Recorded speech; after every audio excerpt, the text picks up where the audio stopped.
Magandang hapon sa bawat isa sa atin. Masaya ba kayo? Ito ang araw na ginawa ng Diyos.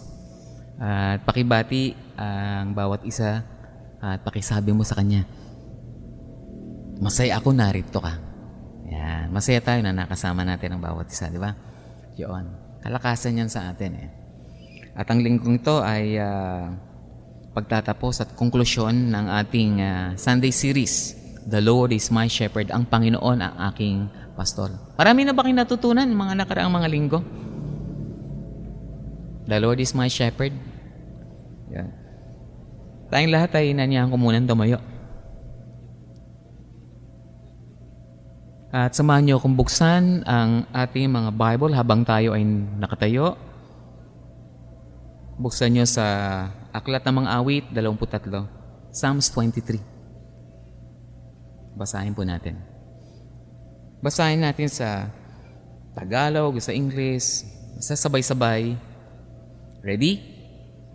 Si Yahweh ang aking pastol, hindi ako magkukulang. Ako'y pinahihimlay sa mainam na pastulan. At inaakay niya ako sa tahimik na batisan. Binibigyan niya ako niyong bagong kalakasan. At sang-ayon sa pangako na kanyang binitawan, sa matuwid na landasi doon ako inaakay. Kahit na ang daang iyo'y tumatak sa karimlan, hindi ako matatakot pagkat ikaw ay kaagapay. Ang tungkod mo at pamalo, ang gabay ko at sanggalang. Sa harapan ng lingkod mo, ikaw ay may handang dulang. Ito'y iyong ginagawang nakikita ng kaaway. Nalulugod ka sa akin na ulo ko ay langisan, at pati na ang saro ko ay iyong pinaaapaw. Tunay na ang pag-ibig mo at ang iyong kabutihan sa akit tataglayin habang ako ay nabubuhay.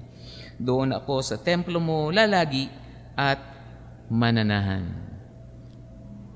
Surely goodness and mercy shall follow me all the days of my life, and I will dwell in the house of the Lord forever. Makakaupo na po tayong lahat.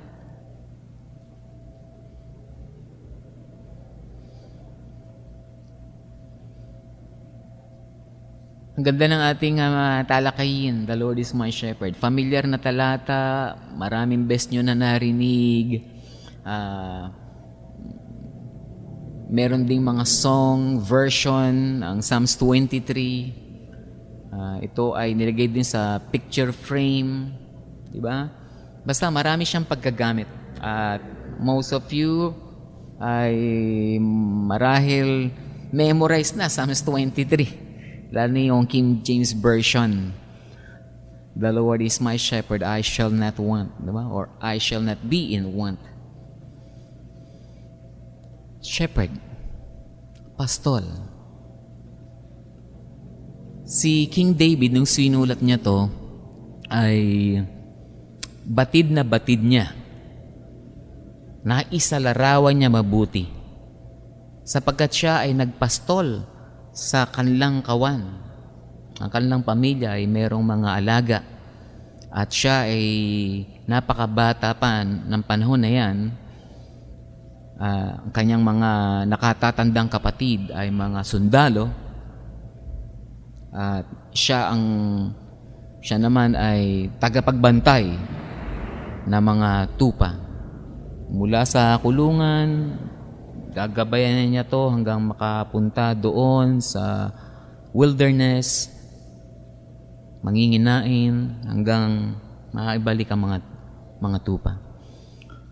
At sapagkat siya ay isang musician, no?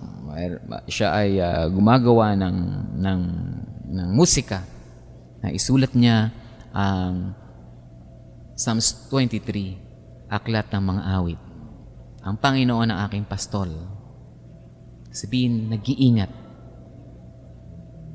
nag-guard, protects. Merong relationship. Sheep and shepherd. Diba? Nakita niya yung mga bagay na yan. He make it me lie down in green pastures and leaded me beside the still waters. Sinasamahan ako ng dakilang pastol doon sa mainam na pastulan. supply, abundance. Diba? Nauna, security, protection. Ngayon naman, ito naman, supply, abundance. Besides still waters. Ang tubig, refreshing yan. Ha? Ang tubig, panlinis. Yun, panlinis. Kapag mayroong tao na nagtanong sa iyo, ano ba ang Kristiyano? Ano bang pagkakaiba ng born again? Hindi lang yan basta nawala ang bisyo, bumait. Hindi yun. Hindi yun. Hindi tayo perpekto. Kakamali tayo, nagkakasala tayo. Ang sabihin natin, ang isang Kristiyano ay yung pinatawad, nilinis ng banal na dugo ng Panginoon. Yun. Yung quiet waters, still waters, yun, pinanlinis. Dinadala tayo doon para tayo linisin. At yun ang Kristiyano. Hindi tayo perpekto, na mabuti, makasalanan tayo. At tayo ay pinatawad ng ating Diyos. Forgiven. Sabi mo nga sa katabi mo, ako ay pinatawad ng Diyos. Napakasarap damahin, di ba? Na ikaw ay pinatawad. Napakagaan sa pakiramdam. Restored my soul. He made us new. Binuhay niya tayo. Dati tayo na hindi nakakarinig ng mga magagandang awit. Kasimangot lagi tayo. Galit, sama ng loob. Ang ating mga nakikita, narinig at nararamdaman. Pero ni-restore to. He restored my soul. Naka-experience ulit tayo ng joy of our salvation. Restore unto me the joy of my salvation. Yung awit ng kaligtasan. Narinig mo ulit. Meron ka ulit kagalakan. Nakikita mo ngayon ang pag-asa na dati ay hindi mo matanaw. Paths of righteousness. He gave us direction. Yes, we can prepare, plan. Pero siyempre, ang kalooban ng Diyos ang masusunod. At siya ang nag-guide sa atin, nagbibigay ng direksyon. Merong purpose at layunin na ang ating buhay. Because He is the way, the truth, and the life. Though I walk through the valley of the shadows of death. Dumadaan tayo minsan dun sa shadow. Hindi pa talaga yung kamatayan, pero shadow, napakalapit, ibig sabihin. Di ba? Kanino? Kadikit mo lang. At andun ka sa darkest moment mo. Pero walang pagkatakot. Kasi alam mo, merong nagbabantay sa'yo.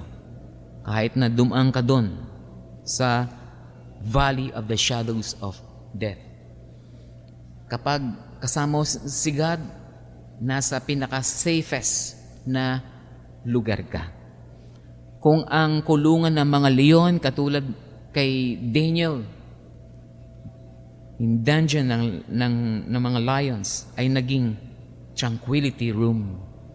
Naging isang kwarto ng very peaceful. Hindi siya nilamon ng leon. Kung kila Meshach, Shadrach at Abednego, yung pugo na pinainit ng 7 ulit, the burning fiery furnace, ay talagang magiging abo ka doon. Pero naging comfort zone yun.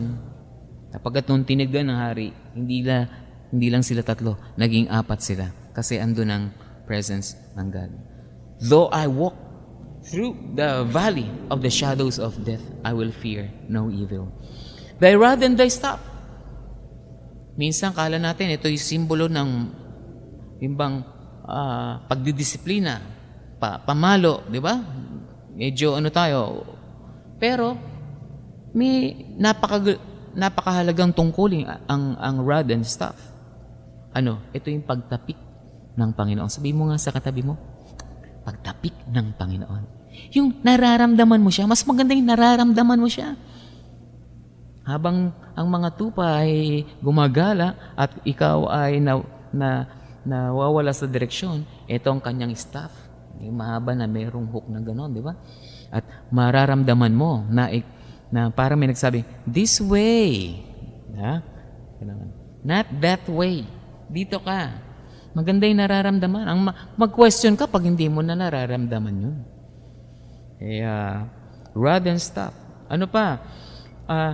Ito yung mga marahil narinig mga inspirational song. Mga nabasa mo na nagbigay sa iyo ng encouragement. Mga advice ng friends mo. Mga narinig mong preaching sa pastor na natapik ka. Whether it hurts or ito ay, ako yung kinukwento niya. Yung parang ganun, naranasan nyo na yun, na nagkakaroon ka ng conviction. Praise God. Naranasan mo pa rin ang thy rod and thy staff. They comfort me. Yun ang ibig sabihin ng ang tungkod mo at pamalo. They comfort me. At halimbawa, ikaw ay nakaligtas sa isang matinding aksidente. Yan isang pagtapik ng Panginoon. Hindi sa ibig sabihin na ikaw ay nagkamali, nagkakasala. Hindi. Kundi nakita mo, naligtas ka. Dahil hindi mo namamalayan, ikaw ay ligtas, naliligtas araw-araw. At nung time na yon, ay naramdaman mo dahil sumuong ka talaga sa aksidente. Shadow of death. At nakita mo ikay ligtas, andyan ang rod and staff ng Panginoon. Naramdaman mo at nasabi mo, iligtas ako ng Panginoon. Ako sa aking pagmumotor, yung single motor, maraming beses ko na naranasan din yan. Yung parang muntikanan na. Pero alam ko yun ang rod and staff ng Panginoon na nag-ingat sa akin. Nararamdaman mo siya. Pag nabasa mo ang Bible, at nangusap to sa iyo, rod and staff yan ng Panginoon. Kapag isang pangyayari, may tinuro sa iyo, and you grow, rod and staff yan ng Panginoon. Ano pa ang rod and staff ng Panginoon, ng ating dakilang shepherd? Kapag ikaw uuwi na, ang mga pastol sa kanyang kawan, maliit lang ang pintuan yan. At doon, ginagamit yan. Kasi nabibilang ng bawat tupa na pumapasok at lumalabas na bibilang ng pastol. Kaya nga, pag nakita niyang, bakit siyam na siyam lang to, 99? Teka muna, dyan muna kayo, hahanapin niya yung isa. Paano niya nabibilang? Dahil ang gate ng sheepfold ay kasya lang ang isang tupa pagpapasok. Kita niyo, paano mabibilang? Dahil iniisa-isa. Kilala niya tayo individually. Sabihin mo sa katabi mo, kilala ako ng Panginoon. Ano pa? Bilang ang aking mga buhok. Ang ikong ilan yan. Diba?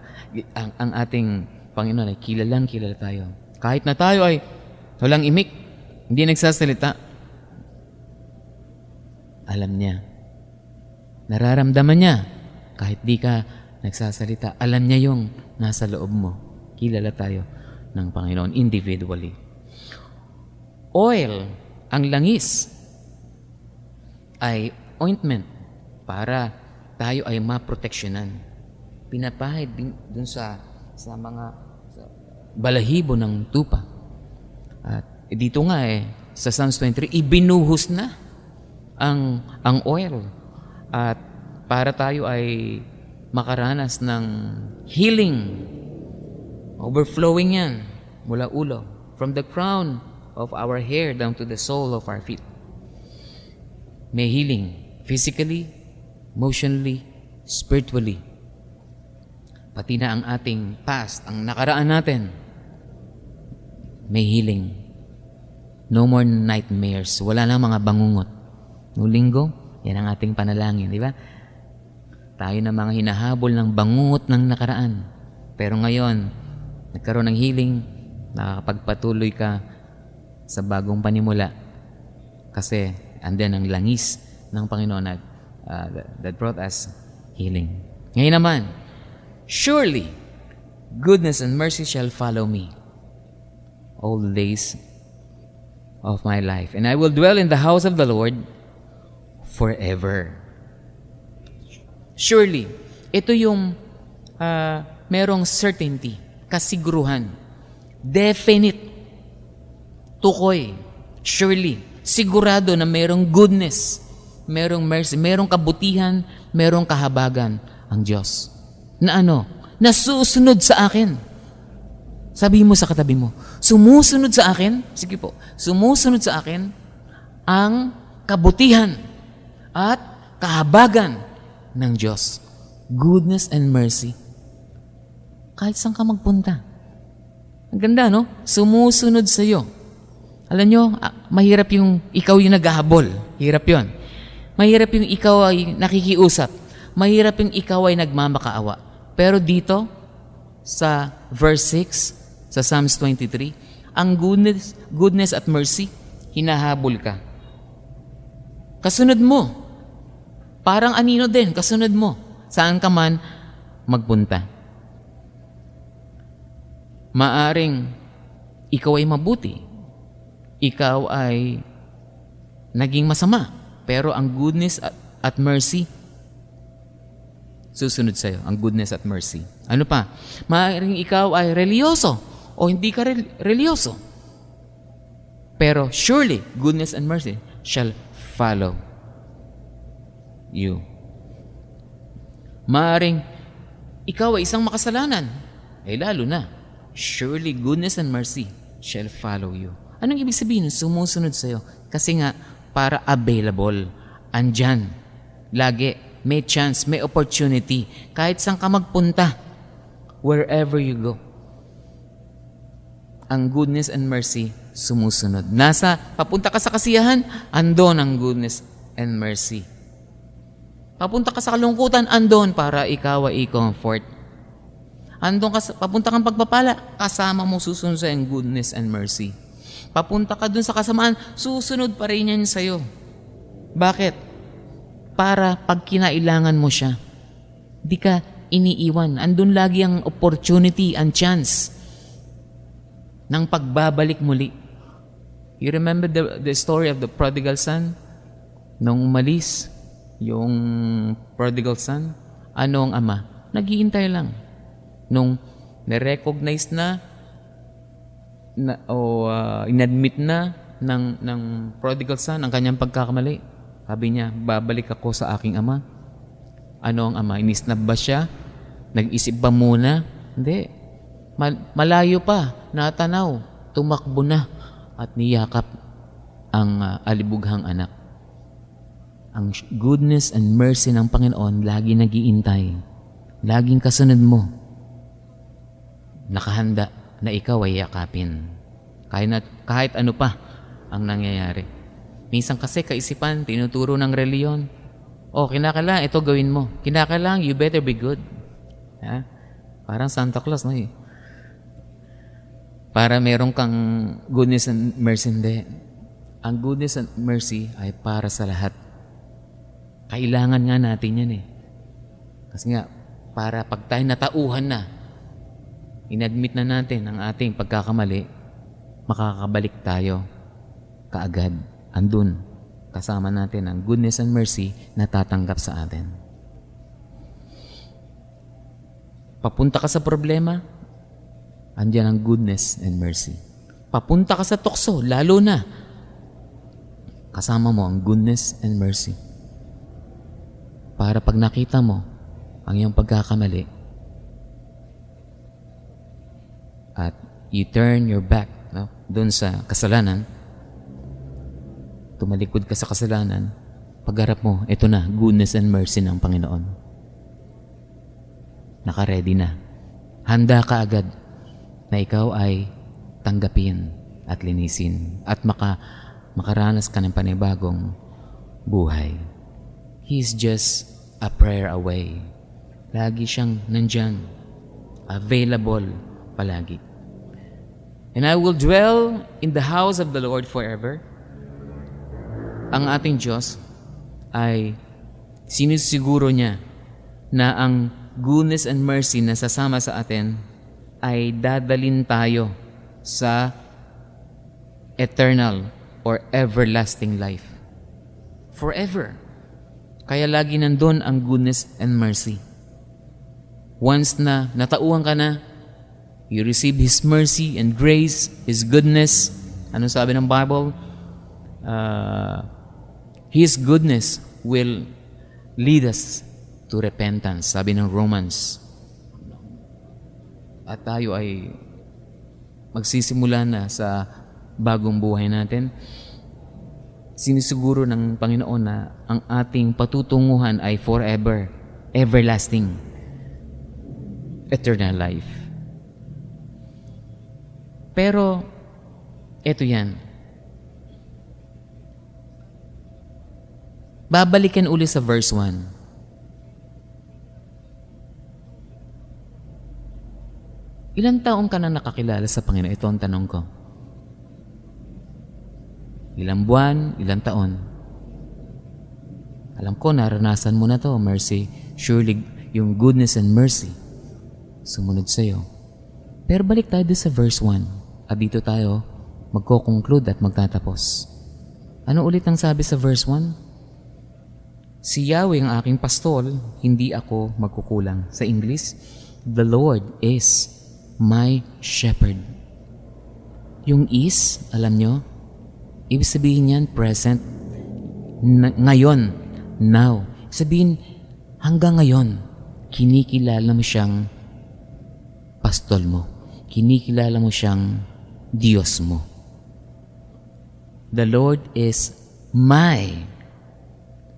Acknowledging, pagkilala na ang Diyos ay iyong dakilang pastol ng iyong buhay. Sa buhay mo, siya ang shepherd. Siya ang pastol. The Lord is. Hanggang ngayon ba, siya pa rin ang kinikilala mo? Is my. Patuloy ba ang relasyon mo sa Diyos? Kaya nga sabi ko, palagi, lalo na kapag nasa labas tayo, hindi reliyon ang pinag-uusapan natin dito, kundi relationship. Ngayon, pagkilala sa Kanya at ikaw ang Kanyang tupa na nawala sa kawan at muling naibalik kasi natagpuan ka. I once was lost, but now I'm found. The Lord is my shepherd. I shall not be in want. Tayong latay mo ko at manalangin. Panginoon, napakarami mo nang pinaranas sa amin. Pagpapala, pag-iingat, paggabay,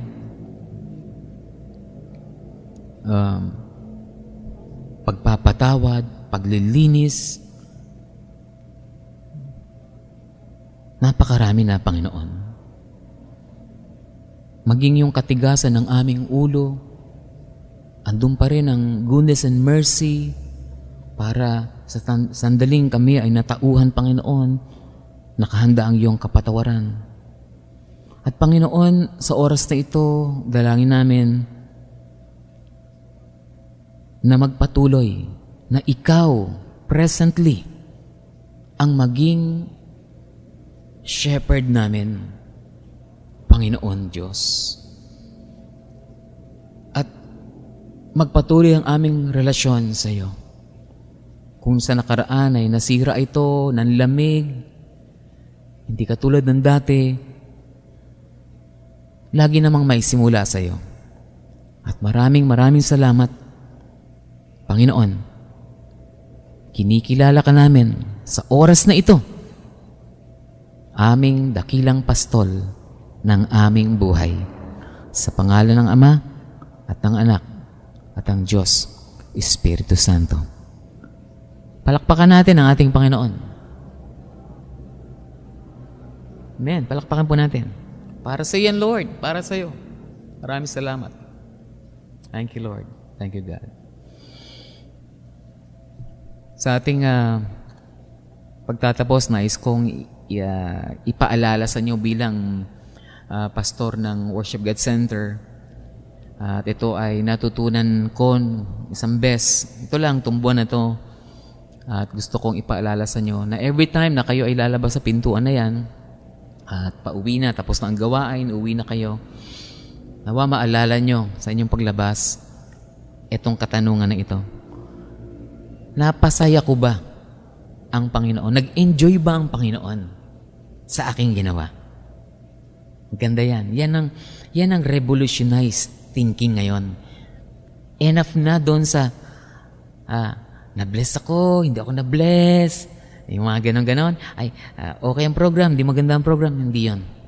Kundi paglabas natin ay, napasaya ko ba? Nag-enjoy ba ang Panginoon? Saan? Sa aking pagpupuri. Sa aking pagsamba. Nag-enjoy ba ang Panginoon sa aking pagbibigay kaloob?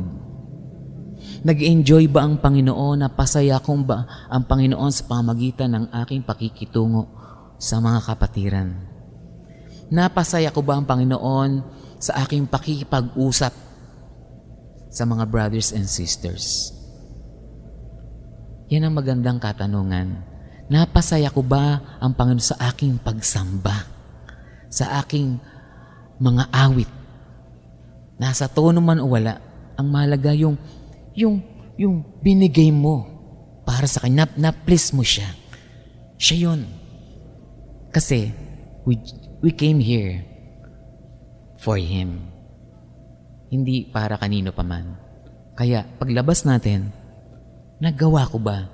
Napasaya ko ba? Nag-enjoy ba ang Panginoon sa akin ginawa? At kung ang sagot mo ay, yes, oo, ang ganda ng araw, ng linggo, ng pananambahan. Magpatuloy ka at magkita-kita muli tayo sa susunod na linggo. God bless you all.